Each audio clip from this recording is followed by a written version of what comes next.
இன்னைக்கு நம்ம பார்க்கக்கூடிய தலைப்பு வந்து செல்வம் சேர்க்கும் ஸ்ரீசக்கரம் அப்படின்ட்டு. செல்வம்னா இங்கே 16 வகை செல்வ சௌபாக்கியங்களை குறிக்கும். இங்கே இந்த ஸ்ரீசக்கரன்றது ஒரு வகையான இயந்திரம் தான். இது பற்றியான அறியாமை நிறையா இருக்குது. இதை வீட்டில் வந்து வைக்கலாமா வானாவா, இது வைத்தால் எப்படி பூஜை பண்ணுவது, என்ன பண்ணலாம் என்ன பண்ணக்கூடாது, இது எப்படி வந்ததுன்னு ஒரு சின்ன சுருக்கம் தான் இது. விரிவாக நம்ம உள்ள டெக்னிக்கலாக போக வேணால் அது ரொம்ப பெருசாக போகும்.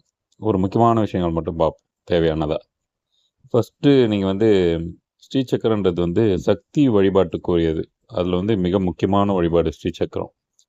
இது என்ன ஸ்பெஷல் அப்படின்னா, இந்த ஸ்ரீசக்கரம் ஒன்றை வச்சு வழிபாடு பண்ணிங்கன்னா அனைத்து தெய்வங்களும் உங்களுக்கு வசியமாயிடும், உங்களுக்கு நல்லது செய்ய ஆரம்பிச்சிடும். இது மிக முக்கியம். இந்த ஸ்ரீசக்கரம் எப்படி வந்தது அப்படின்னா, சுருக்கமாக சொல்லணும்னா ஸ்ரீசக்கரன்றது ஆதிசங்கரால் உருவாக்கப்பட்டது. எதுக்குன்னா அம்பிகையினோட சிவன் கூட அம்பிகை வந்து ஒரு சண்டை போட்டுடுறாங்க. அது ரொம்ப உக்ரமான ஒன்று. அதோட சினத்தை தணிக்கிறதுக்காக ஆதிசங்கரர் வந்து ஒரு மொத்த பிரபஞ்ச இறைசக்தியை வந்து ஒன்று திரட்டி ஒரு ஸ்ரீசக்கரத்தை வந்து உருவாக்குறாரு. அது வந்து சக்தி பீடத்தில் முழு ஆதாரமாகவும் இருக்குது. அது என்ன பண்ணுது அப்படின்னா, ஒரு உக்ரமாக இருக்கிற அந்த அன்னையை வந்து அம்பிகையாக மாற்றி அருள்பாலிக்கிற அளவுக்கு அதை தனித்து அன்பாக மாற்றிடுது. அது எல்லா வகை நன்மைகளும் அந்த எந்திரத்தில் இருக்குது. எல்லா தெய்வங்களும் இருக்குது. 12 ராசிக்காரர்களும் பயன்படுத்தலாம். 27 நட்சத்திரக்காரர்கள் எல்லாருக்குமே உண்டு. அது எல்லாமே அடங்கியதுனால எல்லாமே பயன்படுத்தலாம். ஒரே எந்திரம் எல்லாத்துக்குமே யூஸ் ஆகும். அதே போல் இது எல்லார் வீட்டிலுமே வைக்கலாம். இவங்க வீட்டில் வைக்கக்கூடாது அப்படிலாம் கிடையாது. எல்லார் வீட்டிலும் வைக்கலாம். அது முறையான குரு உபதேசமோ இல்லை முறையான இடங்கள்லேருந்து பெற்று அது எப்படி பூஜை பண்ணணும்னு தெரிஞ்சிங்கன்னா யார் வேணால் வீட்டில் வைக்கலாம். இதில் மிக முக்கியமானது என்ன, ஸ்ரீசக்கரன்றது சிவசக்தியின் 9 கட்டு அரண்மனை சொரூபம் அப்படின்வாங்க. அதே மேலே வந்து ஆதிபராசக்தியை வந்து சூட்சப சொரூபம்னு சில பேர் சொல்லுவாங்க. ஆதிசங்கரர் வந்து தன்னுடைய இதில் சௌந்தர்ய லகரிலே அப்படி ஒரு குறிப்பிடுறார். என்னென்னா, ஸ்ரீசக்கரத்தை வந்து யார் வழிபாடு செய்கிறாங்களோ அவங்க பூர்வ ஜென்மத்தில் புண்ணியம் செய்தவர்கள் அப்படின்னு குறிப்பிடுறாரு.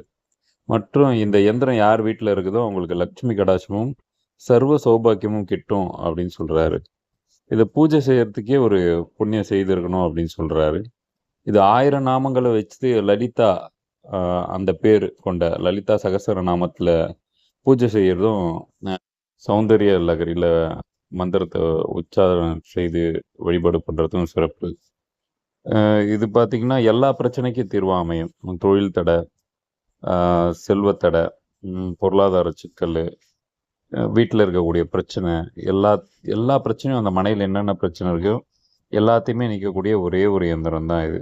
இதில் என்னென்னா சரியான பூஜைகள் தான் நம்ம பண்ணணும். முறை தெரிஞ்சு அதை நம்ம சரியாக பண்ணோன்னு வச்சிங்களேன், செல்வாக்கு மட்டும் இல்லை, நீங்கள் சொல்கிற சொல்வாக்கும் ரொம்ப உயரும். உங்களை யாரை பார்த்தாலும் மதிப்பாங்க. உங்கள் பிரச்சனை எல்லாமே நீங்கிடும். குறிப்பாக சொல்லணும்னா இந்த ஸ்ரீசக்கரத்தோட நோக்கமே, அந்த அம்பிகை ஒரு உக்ரமாக இருந்தால் கூட அவங்க மன சாந்தி அடைந்து ஒரு நேர்மறை ஆற்றலை இந்த பிரபஞ்சத்தில் கொடுத்தது அவங்க இருக்கிற இடத்துலலாம். அப்படி ஒரு நேர்மறை ஆற்றலை உங்கள் இல்லத்துலேயும் உங்கள் மனதிலையும் கொடுக்கும். குறிப்பாக நீங்கள் இப்போ நிறைய பேர் வந்து ஸ்ரீசக்கர பிரதிஷ்டை செய்த தெய்வங்களை தான் தேடி போகிறாங்க. அங்கே போகிறவங்க எல்லாமே விஐபி தான். சினிமா பட தயாரிப்பாளர்கள், சினிமா நடிகர்கள், அதுமாரி போகிறாங்க. நான் உதாரணம் கூட சொல்கிறேன். காஞ்சி காமாட்சி அம்மன் ஸ்ரீசக்கரம் பிரதிஷ்டை பண்ணியிருக்குது.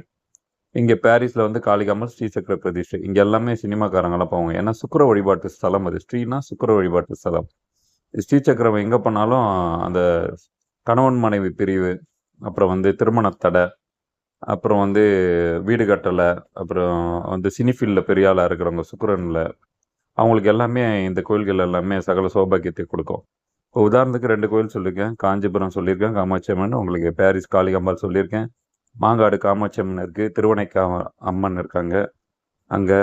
அதுமாரி நிறையா இங்கே உங்களுக்கு திருவெற்றியூரில் இருக்காங்க வடிவுடை அம்மனும், அங்கேயும் ஸ்ரீசக்கரம் இருக்கும். ஸோ இதுமாரி நிறைய இடங்கள்ல இருக்குது. நீங்கள் அந்த இடங்கள்லாம் போயிட்டு வந்தீங்கனாலும் அந்த வழிபாடு பண்ணிங்கனாலும் உங்கள் வாழ்க்கை வந்து செழிப்பு மிகுந்ததாக மாறும். உங்கள் வீட்டில் நீங்கள் இந்த எந்திரங்களை வச்சு வழிபாடு பண்ணுற முறைகள் தான் ரொம்ப முக்கியமானதாக இருக்குது. அந்த வழிபாடும் போது இறந்தவர்களோட படம் எதுவும் இருக்கக்கூடாது. வேறு எந்த பிரசாதங்களும் அருகில் வச்சுருக்கக்கூடாது. குங்குமார்ச்சனையும் மிக சிறப்பாக இருந்தால் போதுமானது. குங்குமார்ச்சனை வந்து ரொம்ப விசேஷம். ஏன்னா சக்தி பீடம் இல்லையா, குங்குமார்ச்சனை ரொம்ப விசேஷம். நீங்கள் இது எப்பப்போலாம் பண்ணலான்னா உங்கள் ஜென்ம நட்சத்திர நாளில் சிறப்பான பலனை தரும். நீங்கள் ஸ்ரீசக்கரம் வந்து மந்திர உச்சாரணை செய்கிறது. அதுக்கப்புறம் வந்து பௌர்ணமி அமாவாசைகளில் சிறந்த பலனை தரும். வெள்ளிக்கிழமைகளில் மிகச்சிறந்த பலனை தரும். குறிப்பாக அந்த ஓரையில் 6 to 7, 1 to 2, நைட்டு 8 to 9 இந்த நேரங்களில் நீங்கள் பண்ணுற பூஜை வந்து ரொம்ப விசேஷமாக இருக்கும். நான் உங்களுக்கு வந்து ஒரு எளிமையான மந்திரம் ஒன்று தரேன். முடிஞ்சால் நீங்கள் ட்ரை பண்ணி பாருங்கள். முதல்ல நீங்கள் அந்த பூஜையை தொடங்குறதுக்கு முன்னாடி, அந்த எந்திரத்தை வழிபாடு பண்ணுறதுக்கு முன்னாடி விநாயகரை நீங்கள் வழிபாடு பண்ணிக்கணும். உங்கள் குலதெய்வத்தை நினச்சிக்கணும். அதுக்கப்புறம் உங்கள் இஷ்ட தெய்வத்தை நினச்சிங்க. அதுக்கப்புறம் வந்து அந்த நாளுக்கான திதியை, அப்புறம் அது என்ன நட்சத்திரம் அந்த நாளில் நடக்குது அதெல்லாம் நினச்சிங்க. நினச்சிட்டு இந்த மந்திரத்தை, எளிமையான மந்திரம் தான் நான் சொல்கிறேன், நீங்கள் பொறுமையாக கேட்டுங்க. மம குடும்ப சௌபாக்கிய தன விருத்தியர்த்தம் ஸ்ரீ லலிதா மக திரிபுர சுந்தரி அனுக்கிரக பிரசாத சித்தியர்த்தம் ஸ்ரீ சக்கர பூஜாம் கரிஷ்யே அப்படின்ற இந்த மந்திரத்தை நீங்கள் வந்து எழுதி வச்சு பூஜை செய்யலாம். 108 வாட்டி கூட பூஜை செய்யலாம். நன்றி, வணக்கம்.